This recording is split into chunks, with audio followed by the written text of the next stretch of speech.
और सीधा रुख करते हैं मुख्यमंत्री शिवराज सिंह चौहान के लाइव कार्यक्रम का। आदरणीय प्रोफेसर श्री S.K. राव जी,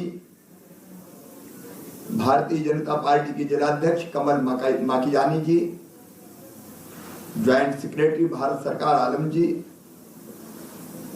इस अवसर पर ग्वालियर, मुरैना और सीहोर में उपस्थित हमारे सभी साथीगण, जिनमें किसान भी सम्मिलित है, और इस कार्यक्रम को सुन रहे बहनों और भाइयों,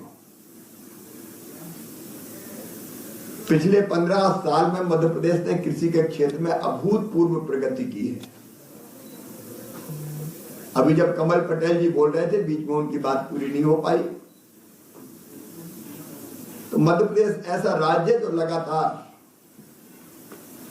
कृषि के क्षेत्र में नित्य नए कीर्तिमान स्थापित करके हमारे प्रधानमंत्री श्रीमान नरेंद्र मोदी जी के संकल्प और सपने को साकार कर रहा है।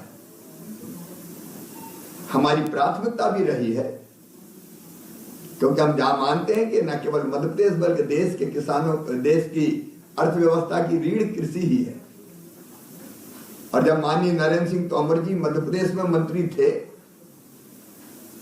तो उनके साथ भी सोच समझ के हमने ये योजना बनाई थी कि सबसे पहली प्राथमिकता हमको कृषि क्षेत्र को देना है, क्योंकि 65% से ज्यादा आबादी खेती के माध्यम से ही अपनी आजीविका चलाती है। और इसलिए सिंचाई के साधनों का विस्तार, आधुनिक टेक्नोलॉजी, अच्छा बीज, फर्टिलाइजर की ठीक व्यवस्था, अनेकों प्रकार की योजनाएं किसान को राहत देने के लिए, उसके विस्तार में मैं नहीं जा रहा। प्रयत्न पूर्वक हमने तय किया कि मध्य प्रदेश को कृषि के क्षेत्र में तेजी से आगे ले जाएंगे, और उसी का परिणाम है कि मध्य प्रदेश ने अनेकों बार कृषि कर्मण अवार्ड जीता है और देश के अन्न के भंडार भरे हैं। आज पंजाब से भी ज्यादा गेहूं उत्पादित करने वाला कोई प्रांत है तो उसका नाम है मध्य प्रदेश। हमने उत्पादन के नए रिकॉर्ड स्थापित किए हैं। न केवल अनाजों का उत्पादन, बल्कि फिर हमने ध्यान दिया हार्टिकल्चर पर। भारत सिंह जी बैठे हैं और प्रयत्न पूर्वक, क्योंकि प्रधानमंत्री जी ने किसानों की आय दुगना करने का संकल्प लिया। हमारे अगर परंपरागत फसलें देखें, विशेषकर गेहूं और चावल, धान, तो अन्न के भंडार हमारे सारे भरे हुए हैं। मध्य प्रदेश में भी माननीय नरेंद्र सिंह जी बैठे, रखने की जगह हमारे पास नहीं है। अभी हमने धान में भी खरीदी में रिकॉर्ड तोड़े, 43 लाख मीट्रिक टन से ज्यादा धान इस बार खरीदी। ये तो सरकारी खरीद हुई है। बासमती और बाकी धान जिसकी ऊंची कीमत मिली है वो अलग है। और आज हमारे सामने समस्या ये है कि गेहूं खरीदेंगे तो रखेंगे कहां? कैप बनाने के अलावा कोई रास्ता नहीं है हमारे पास। इसका अर्थ ये नहीं है कि हम खरीदेंगे नहीं, खरीदेंगे हम, लेकिन हमको ये सोचना ही होगा कि आय अगर बढ़ानी तो हम दूसरी फसलों की तरफ भी जाएं। कृषि का विविधीकरण प्रधानमंत्री जी बार बार कहते हैं, वो हम करें। और उसमें एक अच्छा क्षेत्र है हॉर्टिकल्चर का क्षेत्र।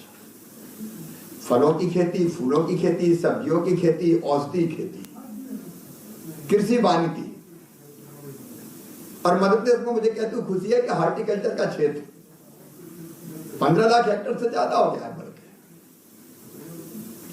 हम फल भी पैदा कर रहे हैं, सब्जियां भी पैदा कर रहे हैं, मसाले भी पैदा कर रहे हैं।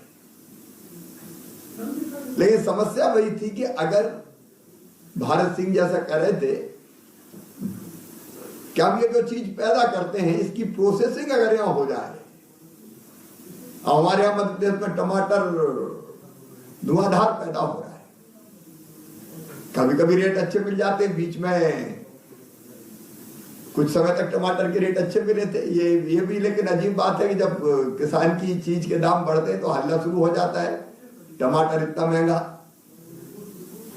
अब किसान को कुछ समय रेट मिलते हैं तो पता नहीं क्यों कुछ लोगों को तकलीफ होती है, लेकिन ज्यादातर समय देखें तो फिर रेट गिर जाते हैं। अब ऐसे समय अगर टमाटर की प्यूरी बन जाए, पल्प बन जाए, टमाटर की प्रोसेसिंग हो जाए, तो जब सस्ता बिकता है हम प्रोसेसिंग करके सॉस बन जाए और इसको ठीक दाम पे बेच सकते हैं और किसानों को दिक्कत भी नहीं होगी, उनको भी ठीक रेट मिल जाएगा। और इसलिए प्रधानमंत्री जी का भी संकल्प है, मैं विषय के विस्तार में ज्यादा नहीं जाता, कि हम फूड प्रोसेसिंग का काम व्यापक पैमाने पर प्रारंभ करें। और जैसा आदरणीय नरेंद्र सिंह तोमर जी बता रहे थे, कोरोना काल में कृषि क्षेत्र को प्रधानमंत्री जी ने इंफ्रा के लिए 1 लाख करोड़ का हमको देश को पैकेज दिया। भाई कमल बैठे हैं, मध्य प्रदेश ऐसा राज्य है जिसने उस फंड का सर्वाधिक उपयोग किया। आदरणीय नरेंद्र सिंह जी अब इंफ्रा तेजी से बना रहे हैं। लेकिन दूसरा, ये फूड प्रोसेसिंग के जो छोटी छोटी हमारी इकाइयां, किसान बहुत मेहनती भी है